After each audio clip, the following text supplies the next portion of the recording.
Avez-vous déjà ressenti, dès le saut du lit, une sensation de défaite avant même que la journée n'ait commencé, comme si l'air autour de vous était devenu plus épais, plus lourd, comme si une main invisible pressait votre poitrine?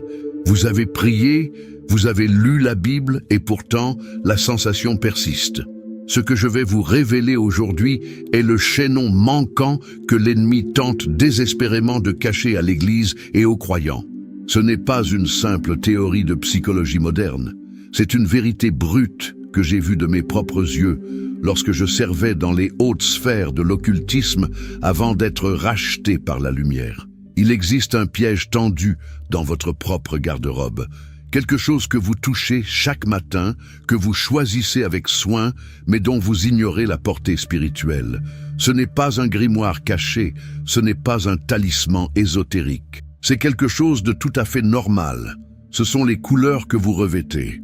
Aujourd'hui, je vais exposer au grand jour comment certaines fréquences visuelles agissent comme des balises pour les entités d'oppression. Je vais vous montrer comment la majorité de la population mondiale marche dans la rue en portant littéralement une invitation aux attaques spirituelles, sans s'en rendre compte. Nous allons briser le voile du mysticisme pour entrer dans une stratégie de guerre spirituelle de haut niveau.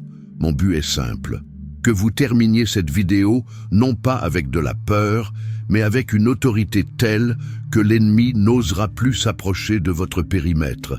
Avant d'entrer dans ces révélations qui vont changer votre vision du monde, je vous demande de poser un acte de présence.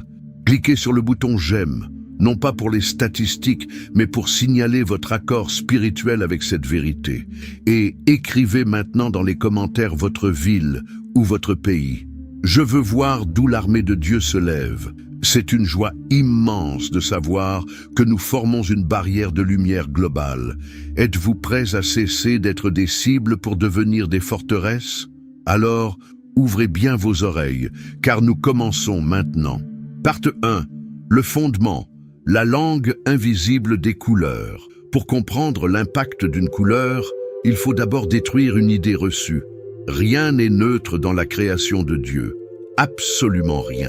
Quand Dieu a créé l'univers, il n'a pas seulement créé des objets, il a créé des fréquences. Chaque couleur que l'œil humain peut percevoir est une vibration spécifique. Et dans le monde spirituel, la vibration est un langage. Regardez la Bible.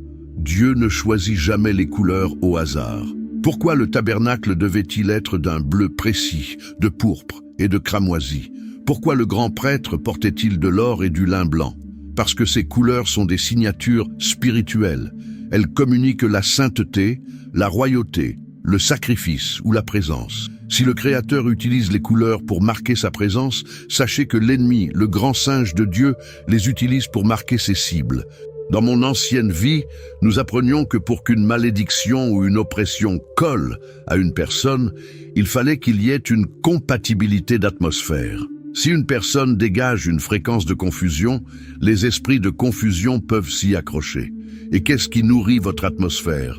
Vos pensées, vos paroles, mais aussi votre environnement visuel immédiat, vos vêtements. Le vêtement est la première couche de votre atmosphère, que le monde et le monde spirituel perçoit. Comme le dit Ésaïe 61:3, il existe un vêtement de louange qui remplace un esprit d'abattement. Si le vêtement peut être lié à la louange, alors il peut aussi, par négligence, être lié à l'abattement. Partie 2, l'atmosphère spirituelle. Vous êtes une ambassade ambulante. Imaginez que vous êtes une ambassade. Une ambassade porte le drapeau de son pays d'origine. Si vous portez les couleurs de la défaite, du deuil constant ou de la confusion, vous envoyez un message au royaume des ténèbres. Ici, le terrain n'est pas défendu. Vous ne vous contentez pas d'entrer dans un lieu, vous transportez un climat. Avez-vous déjà remarqué que lorsque vous portez certaines tenues, votre posture change, votre voix change, votre niveau de confiance fluctue? Ce n'est pas seulement de la psychologie, c'est une réaction de votre esprit à l'environnement que vous avez créé autour de votre peau. L'ennemi observe cela. Les entités de bas étage, les esprits rôdeurs, cherchent des zones d'ombre dans l'aura des gens. Si vous vous enveloppez de teintes qui absorbent la lumière sans en refléter aucune, Vous facilitez la tâche à ceux qui veulent vous siphonner votre énergie spirituelle. Je veux être très clair. Je ne dis pas que le noir est diabolique en soi. Ce serait tomber dans un légalisme religieux inutile. Le problème, c'est le patron de comportement. Le problème, c'est l'automatisme.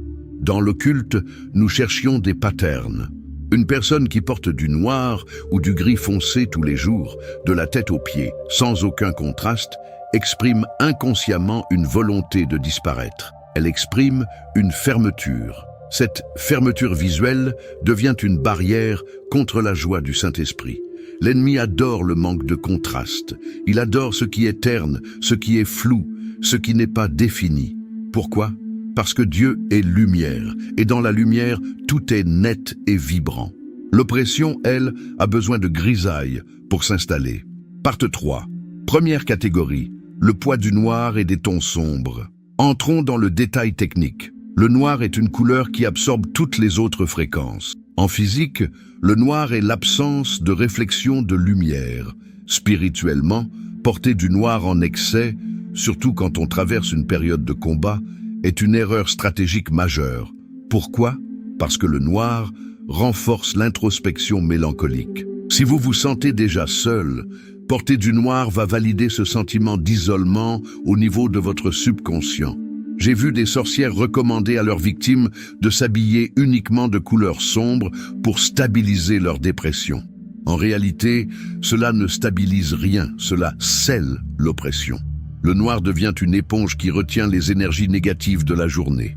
Si vous marchez dans un environnement toxique, un bureau difficile, un transport en commun chargé de tension, et que vous êtes habillé tout en noir, vous absorbez tout sans rien rejeter.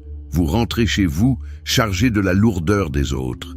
Est-ce que cela fait sens pour vous ? Passons maintenant à une catégorie encore plus insidieuse, les gris ternes, les beiges délavés, les couleurs vagues. Nous appelons cela la zone de la confusion. Spirituellement, le manque de définition est une porte ouverte. La Bible dit que votre oui soit oui, que votre non soit non. Le monde spirituel exige de la clarté. Les tons neutres en excès reflètent une indécision interne, une apathie. Quand vous portez ces couleurs sans vie de manière répétée, vous envoyez le signal que vous n'avez pas de territoire défini. Les esprits de doute et de confusion adorent les gens qui sont dans le gris. C'est dans cette tiédeur visuelle qu'ils injectent des pensées d'insécurité. Si votre apparence ne dit rien de fort, votre esprit aura du mal à proclamer quelque chose de puissant. Un environnement sans définition crée une pensée sans direction.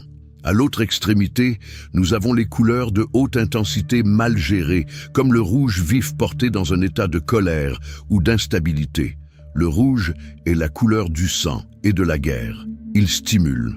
Mais s'il est porté par quelqu'un qui lutte contre l'irritabilité ou l'impulsivité, il agit comme un amplificateur pour les esprits de discorde.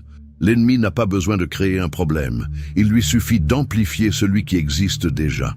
Si vous portez une couleur qui excite le système nerveux alors que votre esprit est déjà en ébullition, vous facilitez les disputes, les accidents et les décisions prises sous le coup de la fureur. C'est ici que l'équilibre est vital.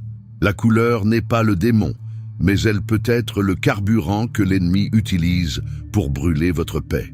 Partie 4. L'anatomie d'une attaque. Comment la brèche se forme? Laissez-moi vous expliquer le mécanisme exact. Une attaque spirituelle commence rarement par une apparition démoniaque au milieu de votre salon. Elle commence par une suggestion de tristesse, une suggestion de fatigue. Si, à ce moment-là, vous vous regardez dans le miroir et que vous voyez une image qui confirme cette tristesse, des vêtements sombres, froissés, sans éclat, votre cerveau valide l'attaque. Vous vous dites « Oui, c'est vrai, je suis au bout du rouleau ». À cet instant, la brèche est ouverte, l'ennemi n'a plus qu'à s'engouffrer, votre apparence est devenue le complice de votre agresseur spirituel. C'est pourquoi la vigilance doit être totale. Votre garde-robe est votre première ligne de défense psychologique et spirituelle. Regardons ce que nous dit la parole de Dieu. Dans Zacharie 3, nous voyons le souverain sacrificateur Josué debout devant l'ange du Seigneur, et il portait des vêtements sales. Satan était à sa droite pour l'accuser. Notez bien, l'accusateur utilise l'état du vêtement pour justifier son attaque. Mais qu'a dit le Seigneur? Ôtez-lui les vêtements sales. Je t'habille de vêtements de fête. Le changement de statut spirituel a été marqué par un changement de vêtements. Si vous voulez sortir de la zone d'accusation, vous devez changer ce que vous projetez. Les vêtements de fête ne sont pas seulement pour les dimanches à l'église, ce sont des vêtements qui déclarent « Je suis racheté, je suis propre, je suis dans la joie ». Même si vous ne le ressentez pas, habillez-vous pour la victoire. Forcez l'ennemi à voir en vous une autorité, pas une victime. Partie 5. Le guide pratique. Comment reprendre le contrôle? Comment inverser la tendance et transformer ce qui était une brèche en une forteresse? Ce n'est pas une question de budget ou de mode, c'est une question de stratégie et d'intention. Voici comment vous devez désormais orchestrer votre présence visuelle pour neutraliser les attaques. Le contraste est votre bouclier d'ordre.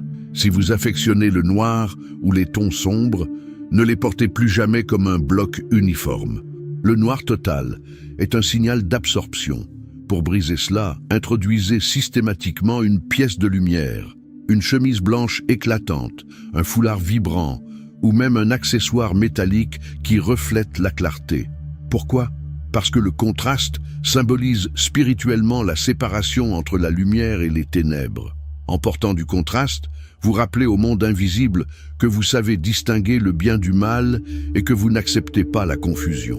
Vous imposez l'ordre divin là où l'ennemi cherche le chaos chromatique. Utilisez les fréquences de la création. Réappropriez-vous les couleurs que Dieu a placées dans la nature pour nous soigner. Le bleu, c'est la fréquence du ciel. Elle apporte la paix et une clarté mentale immédiate. C'est la couleur qui calme les esprits d'agitation. Le vert, c'est la vibration de la croissance et de la vie. Elle signale la régénération et la santé spirituelle, rendant votre atmosphère aride pour les esprits de mort. Le blanc, c'est le réflecteur par excellence. Porter du blanc ou des tons très clairs, c'est dire « Je refuse de stocker les énergies stagnantes de cette journée ». C'est une déclaration de pureté qui rejette l'ombre avant qu'elle ne s'installe. Le rituel d'intention matinale. C'est ici que tout bascule. À partir de demain, ne vous habillez plus par automatisme ou par habitude de tristesse. Devant votre miroir, en choisissant votre tenue, faites une proclamation prophétique. Touchez le tissu et déclarez avec autorité « Ce vêtement n'est pas une cachette pour mon âme, c'est une armure pour mon esprit. Aujourd'hui, je ne revêts pas seulement du tissu, je revêts la joie, la clarté et l'autorité de Christ. Ma présence est une zone de non-droit pour l'oppression. » L'observation des saisons de combat. Apprenez à ajuster votre armure selon l'intensité de la bataille. Si vous traversez une période de deuil, de trahison ou de forte fatigue spirituelle, forcez-vous à porter des couleurs qui contredisent votre douleur. Si votre cœur veut du gris, donnez-lui de la couleur. Ne laissez pas votre état émotionnel dicter votre uniforme, car c'est ainsi que l'attaque s'éternise. En contredisant visuellement votre peine, vous coupez l'alimentation de l'esprit d'abattement. Quand vous agissez ainsi, vous transformez un acte banal que des milliards de gens font sans réfléchir en un acte de guerre spirituelle de haute précision. Vous ne vous préparez pas seulement à sortir, vous fermez les portes, vous verrouillez les accès et vous saturez votre périmètre de lumière avant même de franchir le seuil de votre maison. Vous cessez de subir l'atmosphère pour devenir celui qui la crée. Nous arrivons maintenant au moment le plus puissant de cette rencontre. Nous avons analysé les stratégies de l'ennemi, nous avons compris les fréquences, mais maintenant, nous devons passer à l'action. Savoir ne suffit pas, il faut appliquer. Dans quelques instants, nous allons entrer dans une phase de réflexion profonde, suivie d'une prière d'autorité. Je veux que vous vous prépariez. Si vous avez vécu dans la confusion, si vous vous êtes senti éteint ou invisible ces derniers mois, sachez que cela s'arrête aujourd'hui. Vous n'êtes pas ici par hasard. Dieu a orchestré ce moment pour que vous repreniez possession de votre atmosphère. Sentez-vous cette urgence? C'est le Saint-Esprit qui vous appelle à sortir de la caverne de l'oppression pour marcher sur les sommets de la victoire. Partie 6. L'introduction réflexive, avant de plier le genou. Avant que nous n'entamions la prière, regardez au fond de votre cœur. Combien de fois avez-vous accepté la tristesse comme une fatalité? Combien de fois avez-vous choisi l'ombre parce qu'elle vous semblait plus confortable que la lumière? La lumière expose, la lumière demande de la responsabilité, mais la lumière est aussi le seul endroit où l'ennemi ne peut pas vous toucher. Je veux que vous imaginiez maintenant que chaque vêtement d'oppression que vous avez porté mentalement ou physiquement est en train de tomber. Vous n'êtes pas un esclave de vos émotions. Vous n'êtes pas une proie pour la sorcellerie ou les attaques nocturnes. Vous êtes un enfant du roi des rois. Et un prince, une princesse, ne s'habille pas pour ses funérailles alors qu'il est vivant. Il s'habille pour son couronnement. Cette prière que nous allons faire est le début de votre nouvelle saison. Soyez dans une attitude d'attente, car le Seigneur est sur le point de restaurer votre éclat. Venez avec moi. Approchez-vous comme si nous étions ensemble dans la même pièce. Je vous parle comme un ami, comme quelqu'un qui est passé par les vallées les plus sombres et qui a trouvé la sortie par la puissance du nom de Jésus. Ne craignez rien.